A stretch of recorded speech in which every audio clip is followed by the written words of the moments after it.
હવે ધોરણ 11 chapter 3 સ્વાધ્યાયનું 3.9 example જોવાના છે, જેની રકમ છે કોઈ સાયકલ સવાર 1 કિલોમીટર ત્રિજ્યાવાળા એક વર્તુળાકાર બગીચાના કેન્દ્ર O થી ગતિ શરૂ કરે છે તથા બગીચાના કિનારે P સુધી પહોંચે છે. ત્યાંથી તે બગીચાના પરિઘ પર સાયકલ ચલાવતા Q થી O માર્ગે કેન્દ્ર O પર પાછો આવે છે.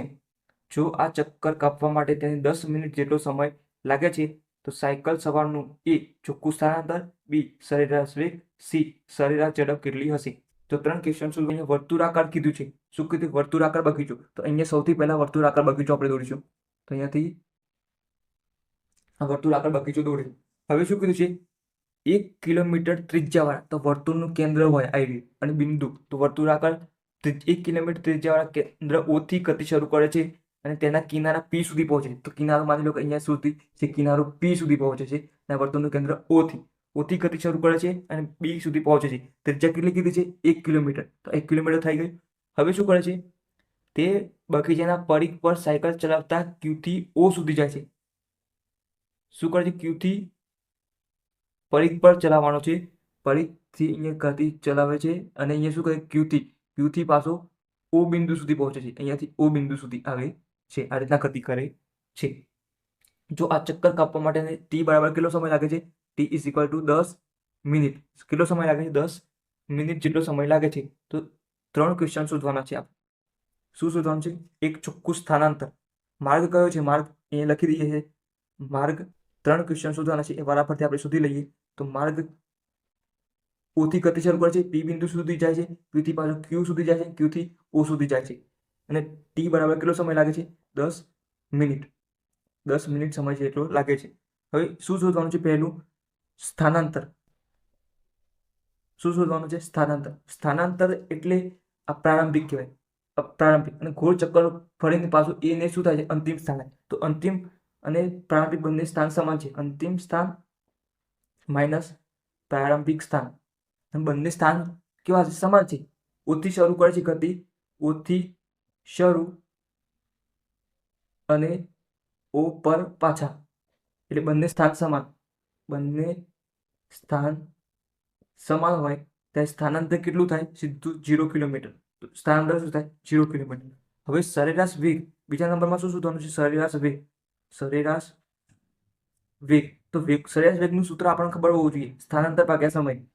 સ્થાનાંતર ભાગ્યા સમય. તો સ્થાનાંતર 0 હોય પણ છેલ્લામાં સમય ગમે તેટલો લખો તો જવાબ તો શું મળવાનો છે? 0. સરેરાશ વેગ કેટલો છે? 0 કિલોમીટર પર અવર. હવે ત્રીજો એક્ઝામ્પલ છે, એ કયો છે? સરેરાશ ઝડપ શોધવાની છે. સરેરાશ ઝડપ એટલે કુલ અંતર ભાગ્યા સમય. અહીંયા શું શોધવાનું છે? C ઇઝ ઇક્વલ ટુ સરેરાશ ઝડપ ઇઝ ઇક્વલ ટુ કુલ અંતર અથવા પથ લંબાઈ છેદમાં સમય. આ શોધવાનું છે. તો કુલ અંતર શોધવાનું છે. તો અહીંયા O થી P, P થી Q થી O. તો આ તો ત્રિજ્યા તો 1 કિલોમીટર આપેલી છે. તો અહીંયા તમારે જેટલું છે એ પહેલા અંતર શોધી લઈએ. અહીંયા 3 સ્ટેપના અંદર આવી જશે જવાબ. 1, 2 અને 3 સ્ટેપના અંદર. તો બાકીનું આપણે નીચે શોધી લઈએ પહેલા. તો 3 સ્ટેપમાં જવાબ આવી જશે. તો અંતર શોધી લઈએ. અંતર, તો અંતર લખીએ O થી P. શું થશે? પહેલા O થી P, પછી P થી Q. આ શું થયું? પરિઘ છે. પરિઘ અને પાછું શું થાય છે? Q થી O. Q થી O સુધી જાય છે. તો અહીંયા જો O થી P કેટલું છે? 1 કિલોમીટર આપેલું છે. તો પરિઘ, પણ અહીંયા જો અહીંયા પરિઘ આપણે શોધીએ છીએ, પણ અહીંયા જે આપેલું છે અને Q થી O પણ 1 કિલોમીટર છે. 1 કિલોમીટર આ થઈ ગયું. હવે PQ પરિઘ છે. PQ પરિઘ. તો આપણે જ્યારે વર્તુળ, કોઈ રિંગ હોય, આ માની લો કે કોઈ તાર છે, અને તમે આ તારને અહીંયા મધ્ય બિંદુ છે, અહીંયાથી ગોળ વાળી દો તારને. અહીંયા તારને આ ભાગને તમે અહીંયાથી વાળતા આવી જાય, આ રીતના ગોળ બની જાય. આ ભાગ ખાલી હોય છે. તમે નાના હશો ત્યારે તમે આ રિંગ ચલાવી હશે. આ રિંગ હશે, તાર હશે હાથમાં, આ રીતના વળકવાળો, આ રીતના તમે ચલાવી હશે રિંગ. તો એ ભાગ કયો હોય છે? ખાલી હોય છે. એના અંદર ફક્ત તારીઓ હોય છે. તાર આ ગોળ આકારનો વચ્ચે ભાગ ખાલી હોય છે. તો અહીંયાથી તમે કટ મારી દો, અહીંયાથી કટર મારી દો અને સીધો તાર બનાવી દો. તો અહીંયાથી આ રીતના સીધો તાર બની જાય છે. તો પરિઘ શોધવું હોય તો આ વર્તુળ છે. વર્તુળ એટલે તમે આખું જે આ વર્તુળ છે, તો આ વર્તુળનું એ પરિઘ કહેવાય. પરિઘનું સૂત્ર શું છે? પરિઘ is equal to is equal to 2πr. પણ તમે આકૃતિ જોશો તો અહીંયાથી આ રીતના ભાગ આપેલો છે, આ ભાગ આ રીતનો. આ ભાગ શું છે? ચોથો ભાગ છે. 1 2 3 અને 4 આ સમાન 4 ભાગ છે. તો 2πr ના તમારે કેટલા 4 સમાન ભાગ કરવા પડે. તો 2πr upon 4 તો ફરી ઇઝ ઇક્વલ ટુ 2πr ભાગ્યા 4. તો અહીંયા 2 2 તો કેન્સલ થઈ ગયા. તો શું થઈ ગયું? πr upon 2. અહીંયા 1 અને અહીંયા 1 તો સરવાળો કેટલો થશે? 1 અને 1 નો સરવાળો 2 થશે. આ 2 થઈ ગયા. ને અહીંયા πr છેદમાં 2 તો πr છેદમાં 2 પણ આવી ગયા. હવે અહીંયા કિંમતો મૂકીને આપણે જવાબ મેળવી લઈએ. તો અહીંયા 2 પ્લસ પાઈની કિંમત તમારી ખબર છે 3.14. આરની કિંમત કેટલી છે? 1 કિલોમીટર. અહીંયા જુઓ 1 કિલોમીટર આપેલી છે. તો અહીંયા 1 અહીંયા છેદમાં 2 તો આ થઈ ગયું. તો 2 પ્લસ આ બંને ભાગાકાર કરી દઈએ. આ જે છે 3.14 ગુણ્યા 1 3.14 ગુણ્યા 1 ભાગ્યા 2 તો અહીંયા 314 એના ભાગ્યા 2 કરો એટલે 157 જવાબ આવે અને 1.57 બની જાય. પણ તમે તમારા માટે ભાગાકાર કરી દઉં છું. તો અહીંયા જુઓ 3.14 ગુણ્યા 1 ભાગ્યા 2 ગુણ્યા 1 કરશો તો એની જવાબ આવવાનો છે એટલે સીધા ભાગ્યા 2. તો ભાગ્યા 2 ઇઝ ઇક્વલ ટુ 1.57 1.57 અને અહીંયા 2 તો 3.57 આ થઈ ગઈ 3.57. હવે ટી ઇઝ ઇક્વલ ટુ કેટલા આપેલા છે? તો 10 મિનિટ આપેલા છે. પણ અહીંયા કલાક જોઈએ તો મિનિટમાંથી કલાકમાં જાઓ તો 60 વડે ભાગવા પડે. તો 60 વડે ભાગા કરો તો અહીંયા કલાક થઈ જાય. કલાક એટલે અવર.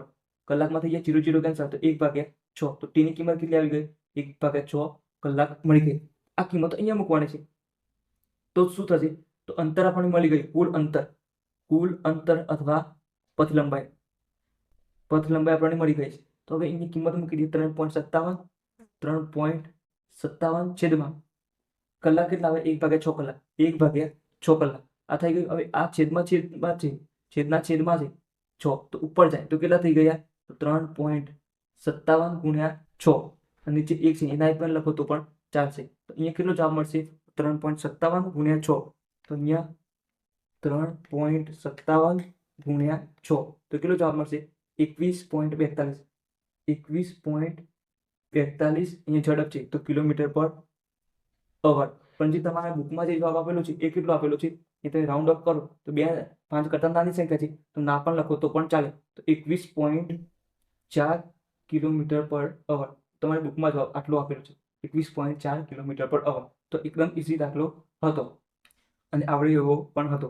તો વિડીયોને કમ્પ્લીટ જોજો તો જેથી તમને દાખલો એક્ઝામ્પલ એકદમ ઇઝી રીતે આવડી જશે. તો વિડીયોને દોડાવતા નહીં અને વિડીયોને શેર પણ કરજો, વિડીયોને લાઈક પણ કરજો અને ચેનલને જરૂરથી સબસ્ક્રાઈબ કરજો.